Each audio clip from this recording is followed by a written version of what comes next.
2 বছর পর বাবার বাড়িতে ফিরে এসে আমি একদম কল্পনাও করতে পারিনি যে এমন কিছু ঘটবে। মায়ের অনুপস্থিতিতে আমরা 2 বোনই ছিলাম বাড়িতে। বাবা প্রতিদিন রাতে মদ্যপ অবস্থায় ফিরে আসতেন এবং ছোট বোনকে তার ঘরে নিয়ে যেতেন। এতদিন পর যখন আমি বাড়ি এলাম তখন বাবার আচরণে কিছুটা পরিবর্তন দেখলাম। তিনি মদ খেয়ে আমাকে তার ঘরে নিয়ে যাওয়ার চেষ্টা করছিলেন, আর আমি কিছুই বুঝতে পারছিলাম না আসলে কি হচ্ছে। তিনি কোনো কথা না বলেই আমাকে তার ঘরে নিয়ে। বন্ধুরা, আজকের গল্পটা অনেক বেশি স্পেশাল, তাই সবাই রেডি থাকো। দয়া করে গল্পগুলো ভালো লাগলে ভিডিওটি লাইক, শেয়ার এবং চ্যানেলটি সাবস্ক্রাইব করো প্লিজ। আমি প্রিয়া, 2 বছরের দাম্পত্য জীবনের পর বাবার বাড়িতে এসেছি। আসার পেছনে বিশেষ কোনো কারণ ছিল না। দীর্ঘদিন পর স্বামীও বলল যে বাবার বাড়ির খবর নেওয়া উচিত। তবে এতদিন না আসার মূল কারণ ছিল বাবার মদ্যপানের অভ্যাস। কিছুদিন আগে বাবার ফোন পেয়ে এই সিদ্ধান্ত নিলাম। বাবা জানালেন তিনি মদ ছেড়ে দিয়েছেন। তার মলিন মুখ দেখে এবং ছোট বোন তানিয়ার সাথে দেখা করার ইচ্ছা হলো। তানিয়া আগে হোস্টেলে ছিল, এখন একাদশ শ্রেণীতে পড়ে এবং মাত্র 2-3 মাস হলো বাড়ি ফিরেছে। বাড়িতে এসে বাবা আমাকে জড়িয়ে ধরলেন, যেন একটু বেশি স্নেহ দেখাচ্ছিলেন। তানিয়া দেখা করতে এলো, তবে তার মুখে কিছুটা অস্বস্তি ছিল। তানিয়া বাবাকে পানি দিতেও ভয় পাচ্ছিল, যা দেখে আমি বিস্মিত হলাম। জানি না সে কবে থেকে এতটা ভয় পেতে শুরু করেছে, বিশেষ করে বাবা তো এখন মদও ছেড়ে দিয়েছেন। সেদিন দাদু, বাবার বন্ধুর বাবা, আমাদের বাড়িতে এসেছিলেন। তাদের পরিবার আমাদের খুব ঘনিষ্ঠ। বাবার বন্ধু মারা যাওয়ার পর দাদু নিয়মিত আসতেন, বাবাকে মদ ছাড়তেও তিনি উৎসাহ দিয়েছিলেন। সেদিন বাবা দাদুর সাথে বাইরে গিয়েছিলেন। যখন বাবা ফিরে এলেন তখন তার মদ্যপ অবস্থায় দেখে আমি বিস্মিত হলাম। দাদু বললেন, মেয়ে, তোমার বাবার খেয়াল রেখো। তাকে কতবার বলেছি মদ ছেড়ে দিতে, কিন্তু আজ সে মদ্যপানের কারণ হিসেবে বলল যে তার মেয়ে 2 বছর পর বাড়ি এসেছে। আসলেই তোমার বাবা খুব জটিল মানুষ। আমি যখন বাবাকে তার ঘরে পৌঁছে দিতে যাচ্ছিলাম তখন তিনি আমাকে এমনভাবে ধরে রাখলেন যেন আমি তার স্ত্রী। পরের দিন সকালে শ্বশুরবাড়ি ফেরার জন্য প্রস্তুত হলে বাবা আমাকে থামিয়ে বললেন, কোথায় যাচ্ছ? এসেছ তো মাত্র 1 দিন হয়েছে। আমি জবাব দিলাম, আপনি যদি মদ না ছাড়েন তাহলে আমি আর এখানে থাকব না, তানিয়াকেও নিয়ে যাচ্ছি। আমার কথায় বাবা বিচলিত হয়ে পড়লেন। তানিয়া বাবার সৎ মেয়ে হলেও তিনি তাকে নিজের মেয়ের মতোই দেখেছেন। মায়ের মৃত্যুর পর বাবার দ্বিতীয় বিয়েতে তানিয়া আমাদের জীবনে আসে। আমি তানিয়াকে সবসময় নিজের ছোট বোনের মতোই ভালোবেসেছি। বাবার প্রতিশ্রুতি অনুযায়ী আমি আরও কিছুদিন থাকার সিদ্ধান্ত নিলাম। 1-2 দিন পর আমি তানিয়াকে নিয়ে বাজারে গেলাম। তার জন্য অনেক সুন্দর পোশাক এবং মেকআপের সামগ্রী কিনলাম। বাড়ি ফিরে আমি তানিয়াকে বললাম নতুন পোশাকগুলো পরে দেখতে। একটি পোশাক তাকে বিশেষ সুন্দর লাগছিল। আমি তাকে সাজতে বললাম, আর নতুন পোশাকে সে অপূর্ব লাগছিল। তার এই রূপের কিছু ছবি মোবাইলে তুলছিলাম। ঠিক তখনই বাবা বাড়ি ফিরে এলেন। বাবা তানিয়াকে দেখে মুগ্ধ হয়ে গেলেন। তিনি কাছে এসে তার কাঁধে হাত রেখে বললেন, আমার তানিয়া এখন অনেক বড় হয়ে গেছে, কত সুন্দর দেখাচ্ছে। তবে বাবার কথায় তানিয়া কোনো প্রতিক্রিয়া ছিল না। মনে হচ্ছিল বাবার হাত তার কাঁধে রাখাটা সে একদমই সহ্য করতে পারছে না, আর সঙ্গে সঙ্গে সেখান থেকে সরে গেল। সেই রাতে আমি আর তানিয়া এক ঘরে শুয়েছিলাম। হঠাৎ ঘুমের মধ্যে দেখি তানিয়া কাঁদছে। প্রথমে ভাবলাম হয়তো কোনো দুঃস্বপ্ন দেখেছে, তাই ঘটনাটা এড়িয়ে গেলাম। কিন্তু কিছুদিন পর আবার দেখলাম একই ঘটনা। তানিয়া রাতে কাঁদছে। প্রতিদিন কি আর কেউ এত দুঃস্বপ্ন দেখে? তখন থেকেই আমার মনে সন্দেহ জাগতে লাগলো। সেই রাতেই তাকে জাগিয়ে জিজ্ঞেস করলাম, তানিয়া, কি হয়েছে? তুমি কেন কাঁদছো? সে বলল, কিছু না, হয়তো কোনো খারাপ স্বপ্ন দেখেছি। তার কথা শুনে আমারও ঘুম চলে গেল। কিছুক্ষণ আমি নৈশ বাতির আলো বসেছিলাম। হঠাৎ আমার দৃষ্টি পড়ল তানিয়ার দিকে। সে ঘুমের মধ্যে পাশ ফিরে শুয়েছিল। আমি খেয়াল করলাম তার শরীরের কিছু অস্বাভাবিক পরিবর্তন। আমার মনে হলো বিয়ের 2 বছর পেরিয়ে গেলেও আমার শারীরিক অবস্থায় তেমন কোনো পরিবর্তন আসেনি। কিন্তু তানিয়ার ক্ষেত্রে ব্যাপারটা সম্পূর্ণ আলাদা ছিল।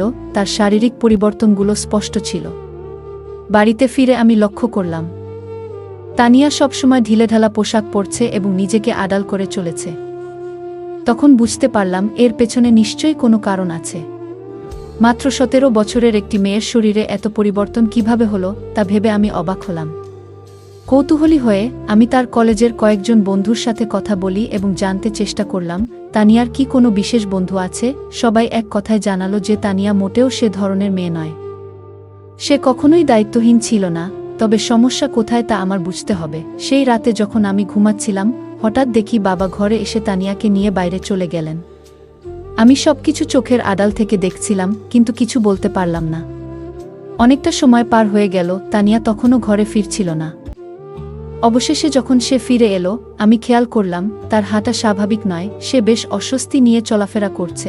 পরের দিন দুপুরে যখন তানিয়ার কলেজ থেকে বাড়ি ফিরল, তখন আমি সরাসরি তাকে জিজ্ঞাসা করলাম, রাতে তুমি বাবার সাথে কোথায় গিয়েছিলে? সে বলল, বাবা ক্ষুধার্ত ছিলেন, তাই তাকে খাওয়াতে গিয়েছিলাম। তানিয়ার এই ব্যাখ্যা আমার ঠিক মনে হলো না। তখন আমি সরাসরি তানিয়াকে জিজ্ঞেস করলাম, তানিয়া, তুমি বাবাকে কেমন মনে করো? তিনি কি তোমাকে কোনোভাবে বিরক্ত করেন বা তোমার বয়সের তুলনায় বাসার ভারী কোনো কাজ করতে বলেন? তানিয়া দ্রুত বলল, না না, বাবা তো আমার খুব যত্ন নেন। তারপর সে নিজের ঘরে চলে গেল। আমার বাবা এখনও বেশ তরুণ দেখতে ছিলেন। তার বয়স এখনও 50ও পেরোয়নি। আমি দেখেছি তিনি সকালে নিয়মিত ব্যায়াম করেন এবং তানিয়াকেও সঙ্গে ডেকে নেন। কিন্তু তাদের মধ্যে কি চলছে তা আমি বুঝতে পারছিলাম না। একদিন হঠাৎ আমার ননদ ফোন করলেন। তিনি তানিয়ার জন্য একটি সম্পর্কের প্রস্তাব নিয়ে কথা বললেন। আমি তাকে জানালাম যে তানিয়া মাত্র 17 বছরের মেয়ে। তখন তিনি বললেন, প্রস্তাবটি খুব ভালো, ছেলে প্রতিষ্ঠিত। নন্দের কথায় আমি ছেলের পরিবারের সাথে যোগাযোগ করলাম এবং তাদের বাড়িতে আমন্ত্রণ জানালাম। যখন তারা তানিয়াকে দেখলেন, ছেলের মা বললেন, আপনার বোনের বয়স কি সত্যিই 17? দেখুন, এই মেয়ের শরীর এবং বয়সে বড় পার্থক্য রয়েছে। এমনকি ছেলের মা স্পষ্টই জানিয়ে দিলেন, কিন্তু ছেলের মা স্পষ্টভাবে বিয়ের প্রস্তাবটি ফিরিয়ে দিলেন, কারণ তাদের মনে হয়েছে তানিয়ার শারীরিক গঠন তার বয়সের তুলনায় অনেকটাই বেশি। আসলে আমাদের তেমন তাড়া ছিল না তার বিয়ের বিষয়ে, তবে নন্দের অনুরোধে আমি তাদের বাড়িতে ডেকেছিলাম। আমি এই দেখার ব্যবস্থা এমন এক সময় করেছিলাম যখন বাবা বাড়িতে ছিলেন না, এবং আমি তাকে কিছু জানাইনি। কিন্তু যখন বাবা জানতে পারলেন, তিনি ভীষণ রেগে গেলেন এবং বললেন, তুমি কি পাগল হয়েছ? তানিয়া মাত্র 17 বছরের মেয়ে, আর তুমি তার জন্য এখনই প্রস্তাব আনছ? যদি এখানে থাকতে না পারো, তবে নিজের শ্বশুরবাড়িতে চলে যাও। বাবার এই প্রতিক্রিয়ায় আমি হতবাক হয়ে গেলাম, কারণ এটা তো কেবল সাধারণ একটি দেখাশোনা ছিল, বিয়ে ঠিক করিনি। বাবার তানিয়ার প্রতি অতিরিক্ত মনোযোগ আমাকে চিন্তিত করছিল। যদিও আমি সরাসরি কিছু সন্দেহ করিনি, তবে তাদের আচরণ আমাকে ক্রমশ সন্দেহজনক লাগতে শুরু করছিল। তানিয়াকে প্রায়ই বাবার পিছনে ঘুরতে দেখতাম। বাবা আমার সাথে এত রাগ করলেও আমি শ্বশুরবাড়ি যেতে চাচ্ছিলাম না। দাদাজি, যিনি আমাদের বাড়ি থেকে 2টি বাড়ি পরে থাকতেন, আমাদের মধ্যে এই সমস্যা লক্ষ্য করেছিলেন। তিনি বাবাকে বোঝানোর চেষ্টা করলেন যে মেয়ের সাথে এমনভাবে কথা বলা উচিত নয়। কিন্তু বাবা কারও কথা শোনার মতো অবস্থায় ছিলেন না এবং রেগে নিজের ঘরে চলে গেলেন। তার পেছনেই তানিয়া এক গ্লাস পানি নিয়ে ঘরে ঢুকে গেল, যেন বাবার প্রতি তার অতিরিক্ত খেয়াল ছিল। দাদাজি আমাকে বললেন, প্রিয়া, যদি তোর বাবার এই আচরণ পছন্দ না হয়, তুই নিশ্চিন্তে শ্বশুরবাড়ি চলে যা। আমি এখানে দুজনেরই খেয়াল রাখব। কোনো চিন্তা করিস না। দাদাজি খুব দায়িত্বশীল মানুষ ছিলেন এবং সবসময় আমাদের বাড়ির খেয়াল রাখতেন। 2 দিন পর আমি শ্বশুরবাড়ি চলে গেলাম। সেখানে পৌঁছে দেখি আমার ননদ আগে থেকেই এসেছে। সে বলল, প্রিয়া, আমি তোকে শুধু একটা পরামর্শই দিয়েছিলাম। ওই পরিবার থেকে আমার কাছে ফোন এসেছিল। তিনি বললেন, তোমার বোন সম্পর্কে আমাকে কিছু ভিন্ন কথা বলা হয়েছে। তারা বলেছে মেয়েটি বিয়ের আগেই শরীরের অদ্ভুত পরিবর্তন করেছে। আমার শ্বশুরবাড়িতেও তানিয়ার শারীরিক পরিবর্তন নিয়ে কথা হচ্ছিল। এরপর ননদ আমাকে বললেন, প্রিয়া, রাগ করো না। তবে এখনও তোমার হাতে সময় আছে। তুমি এখনই ভালো কোনো পরিবারের সাথে তানিয়ার বিয়ের ব্যবস্থা করো, কারণ তার বয়স বাড়লে শরীরের পরিবর্তন আরও বেশি হবে। তখন তার জন্য উপযুক্ত পাত্র খুঁজে পাওয়া কঠিন হয়ে যাবে। নন্দের কথা সত্যিই ছিল। আমি তার কাছ থেকে আরও 4-5টি প্রস্তাবের যোগাযোগ নম্বর নিলাম এবং সরাসরি আমার বাবার বাড়িতে চলে গেলাম। সেখানে গিয়ে বাবাকে স্পষ্ট বললাম, আমি তানিয়ার জন্য সম্পর্ক দেখতে শুরু করেছি। বাবা এতে রেগে গেলেন, কিন্তু আমি তার রাগের পরোয়া করলাম না, কারণ আমি আমার বোনের ভবিষ্যৎ নিয়ে চিন্তিত ছিলাম। বাবা তর্ক করে বললেন, তানিয়ার বিয়ে হয়ে গেলেও আমি কিভাবে এই বাড়িতে একা থাকব? তোমার মা চলে যাওয়ার পর তানিয়া আমার জন্য মায়ের মতো হয়ে উঠেছে। বাবার কথা শুনে আমি কিছুটা বিরক্ত হয়ে বললাম, আপনার স্ত্রীর মতো বলতে চান? মানে সে খুব যত্নশীল। তিনি সঙ্গে সঙ্গে কথা ঠিক করে বললেন, মানে সে আমার খুব খেয়াল রাখে। তার বিয়ের পর আমার দেখাশোনা কে করবে? আমি বাবাকে বললাম, আপনার পেনশন তো আসে। আপনি একজন সেবিকা রাখতে পারেন, যিনি 24 ঘন্টা আপনার যত্ন নেবেন। আসলে বাবাকে বোঝানোর প্রয়োজন ছিল না, কারণ তানিয়া সবসময় আমার কথা শুনত। আমার দেখা 4-5টি সম্পর্কের মধ্যে একটি পরিবার তানিয়াকে পছন্দ করেছিল। সেই পরিবার আমাদের শহরেই ছিল এবং ছেলেটি একটি বড় কোম্পানিতে চাকরি করত। তানিয়ার 18 বছর হতে এখনও 8 মাস বাকি ছিল, তবে আমি কাউকে কিছু না জানিয়ে সেই সম্পর্কটি ঠিক করে দিলাম এবং দ্রুত তার বিয়ে দিয়ে দিলাম। তানিয়ার বিয়ে হয়ে যাওয়ায় আমি আবার নিজের মনে শান্তি পেলাম। হ্যাঁ, কিন্তু আমি যেমনটা ভেবেছিলাম তেমন কিছুই হয়নি। বিয়ের প্রথম রাতের পরেই দ্বিতীয় দিনেই তানিয়া বাড়ি ফিরে এসেছিল। তার স্বামী রাগ করে তাকে বাড়িতে রেখে চলে গিয়েছিল, আর তানিয়াও কাঁদছিল। আমি তাকে জিজ্ঞাসা করলাম, তানিয়া, মাত্র একদিনেই এমন কি ঘটল শ্বশুরবাড়িতে যে তোমার স্বামী এত রেগে গিয়ে তোমাকে এখানে রেখে দিল? তখন সে বলল, আমি ওর সাথে থাকতে পারবো না। তানিয়া সঠিকভাবে কিছু বলতে চাইছিল না, তাই আমি তার স্বামী ফোন করলাম এবং জিজ্ঞেস করলাম কেন সে তানিয়াকে তার বাপের বাড়িতে রেখে দিল। তখন তার স্বামী বলল, তোমার তানিয়া প্রথম রাতেই কিছু অশোভন কথা বলেছে। যখন আমি তার কাছে গিয়েছিলাম সে বলল, আমি তোমার সাথে মানিয়ে নিতে পারবো না। আমি শুধুমাত্র আমার বাবার সাথে অভ্যস্ত। মাত্র 17 বছরের একটি মেয়ে এমন কিছু বলবে, তা শুনে আমার কাছে অদ্ভুত লেগেছে। এছাড়াও আমরা জেনেছি যে তানিয়া গত কয়েক মাস ধরে তার বাবার সাথে একা বাস করছে। কিন্তু ব্যাপারটা এখানেই শেষ নয়, সে তার আসল বাবা নন। তুমি যেটা ভালো মনে করো সেটা করো, কিন্তু আমি তাকে আমার বাড়িতে ফিরিয়ে নিতে পারবো না। তানিয়া কেন এমন পাগলামি করল কিছুই বুঝতে পারছিলাম না। নিজের মেয়েকে বিয়ের দ্বিতীয় দিনেই বাড়িতে ফিরে আসতে দেখে আশ্চর্যজনকভাবে তার বাবা একটুও চিন্তিত ছিল না, বরং তিনি অনেক খুশি ছিলেন। গত কয়েকদিন ধরে তিনি রাতে তানিয়াকে তার ঘরে ডাকতেন এবং বসাতেন। কিছুদিন পর আমার সামনেই তিনি তানিয়ার জন্য কিছু পোশাক কিনেছিলেন, যা তার দেহের মাপে যথেষ্ট ছোট ছিল। তখন তানিয়া সেই পোশাকগুলো পরেনি, কিন্তু রবিবার আমি যখন আমার বান্ধবীর বাড়ি গিয়েছিলাম, সেখান থেকে ফিরে এসে আমি দেখলাম যে তানিয়া সেই ছোট পোশাক পরে বাড়ির মধ্যে ঘুরে বেড়াচ্ছে। আমার চোখ অবাক হয়ে গিয়েছিল, কারণ সে তার বাবার সামনে ছোট পোশাক পরে হাঁটছিল। বাবা যেভাবে তাকে দেখছিলেন সেটা দেখে আমি সাথে সাথেই তানিয়ার হাত ধরে তাকে আমার ঘরে নিয়ে গেলাম এবং বললাম, তানিয়া, এখন তুমি আর ছোট নেই, একবার নিজেকে আয়নায় দেখো। বাবার সামনে এমন ছোট পোশাক পরে ঘুরে বেড়ানো ঠিক নয়। তানিয়া আমার কথাগুলো শান্তভাবে শুনল, কিন্তু কোনো উত্তর দিল না। সেদিন রাতে আমি ঘুমাচ্ছিলাম। তখন হঠাৎ আমার মনে হলো যেন কেউ আমাকে ধাক্কা দিয়েছে। ঘুম ভেঙে দেখি পাশে তানিয়া নেই। আমি তাকিয়ে দেখলাম সে ঘর থেকে বাইরে যাচ্ছিল। আমি তার পেছনে পেছনে গেলাম এবং দেখলাম সে বাবার ঘরের সামনে দাঁড়িয়ে আছে। আমি পেছন থেকে ডাকলাম, তানিয়া, এত রাতে কোথায় যাচ্ছ? কিন্তু সে আমার কথার কোনো উত্তর দিল না, এমনকি আমার দিকে তাকালো না। আমি তার সামনে এসে দাঁড়ালাম এবং তখন বুঝলাম তানিয়া আসলে ঘুমের মধ্যে হাঁটছিল। পরের দিন সকালে আমি তাকে জিজ্ঞেস করলাম, তানিয়া, তোমার কি ঘুমের মধ্যে হাঁটার সমস্যা আছে? সে বলল, আমারও ঠিক জানা নেই, আমি রাতে ঘুমের মধ্যে হাঁটি, কিন্তু কিছুই মনে থাকে না। আমরা যখন কথা বলছিলাম তখন আমার স্বামীর ফোন এলো। তিনি কয়েকদিনের মধ্যে আমাকে নিয়ে যেতে আসবেন বলে জানালেন। তানিয়া এই কথোপকথন শুনে আমাকে যেতে দিতে একদম রাজি ছিল না। ঠিক সেই মুহূর্তে দাদু সেখানে এসে হাজির হলেন। 7 বছর বয়স হলেও দাদু এখনও বেশ শক্তিশালী ছিলেন। আমাদের কথাবার্তা অনেকেই শুনছিল। দাদু তানিয়াকে বললেন, তুমি শ্বশুরবাড়িতে থাকতে চাও না, কিন্তু তোমার বড় বোন তোমার মতো নয়। তার অনেক দায়িত্ব আছে। বাপের বাড়ি মেয়েদের জন্য অল্প সময়ের জায়গা। তাকে তার দায়িত্ব পালন করতে হবে, তাকে বাধা দিও না। দাদু তানিয়ার কাঁধে হাত রেখে কথা বলছিলেন, কিন্তু হঠাৎ তানিয়া দাদুর হাত ঝেড়ে ফেলল এবং বলল, আমাকে অযথা উপদেশ দেবেন না। সে আমার বোন, তার সাথে কি কথা বলতে হবে সেটা আমি নিজেই দেখে নেব। আপনি নিজের বিষয়টা দেখুন। তানিয়ার এমন অদ্ভুত আচরণ আমারও ভালো লাগেনি। কয়েকদিন পর আমার স্বামী আমাকে নিতে আমার বাপের বাড়িতে এলো। তানিয়া তার জামাইয়ের কাছে কিছুদিনের জন্য বাড়িতে থাকার জেদ ধরল। আমার স্বামীও তানিয়ার জেদ দেখে রাজি হয়ে গেলেন। আমার স্বামী আমাকে বলল, প্রিয়া, তুমি গত কয়েকদিন ধরে বাপের বাড়িতে আছো। এই সময়ে তোমার বোনের সাথে অনেক কিছু ঘটেছে। তুমি একবারও তার সাথে এ বিষয়ে কথা বলেছ?